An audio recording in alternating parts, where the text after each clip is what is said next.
Hi, this is Nancy with Lock Rate Mortgage, and this is your Fast Mortgage Insight.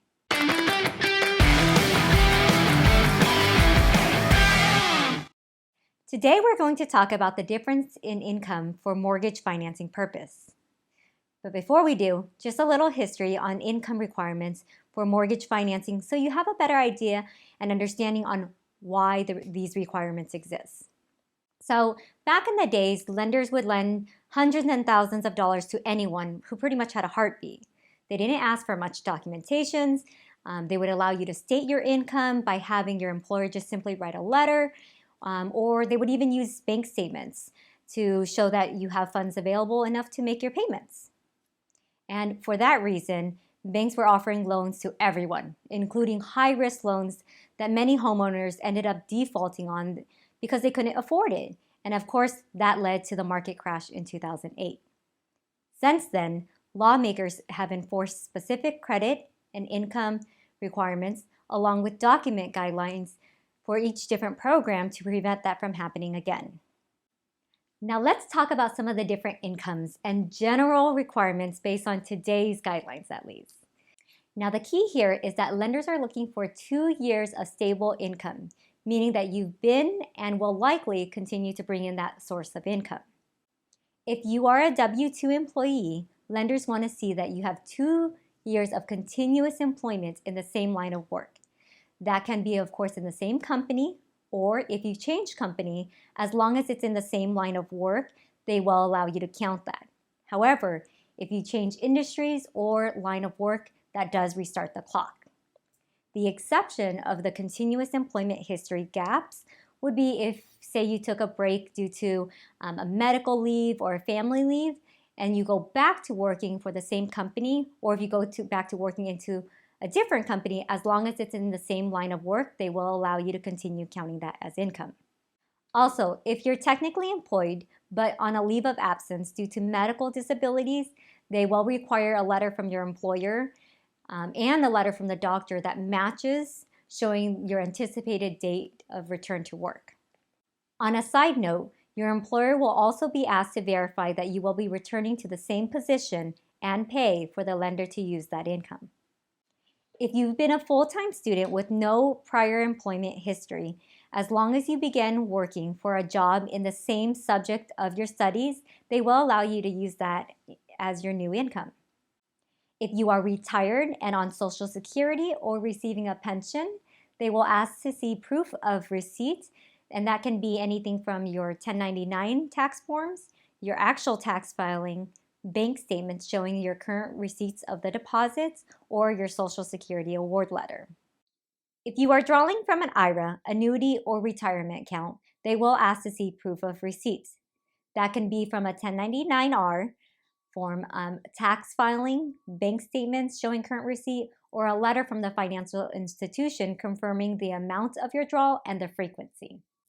Additionally, the lender will ask for a bank statement to confirm that you have enough to cover a 3 years continuance, regardless whether you plan to actually draw for the full 3 years, but they want to make sure that the balance is available.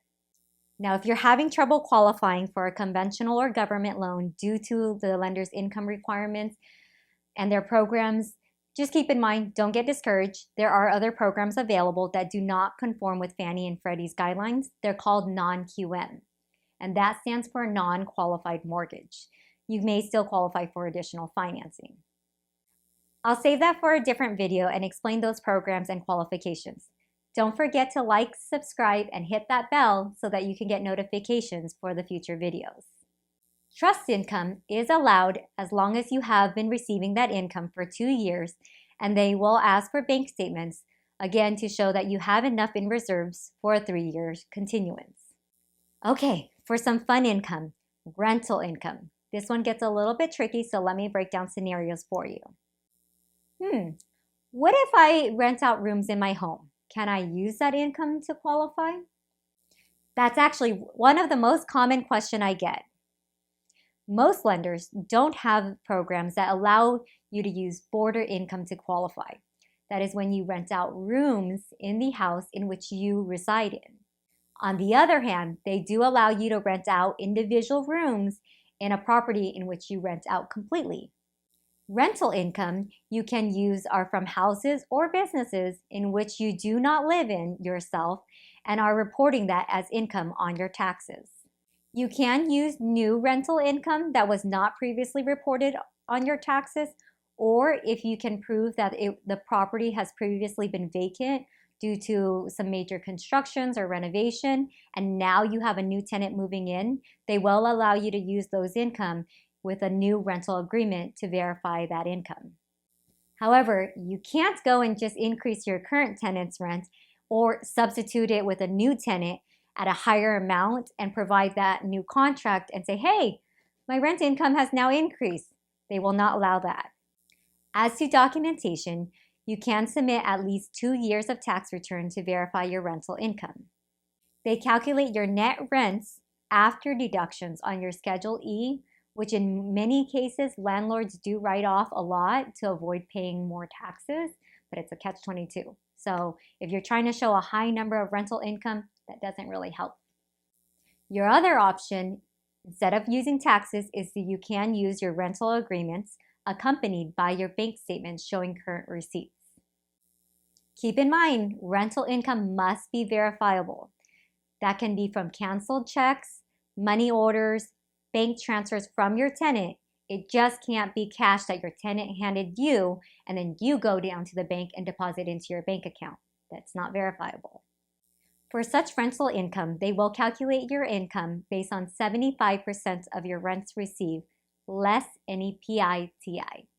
PITI, what is that?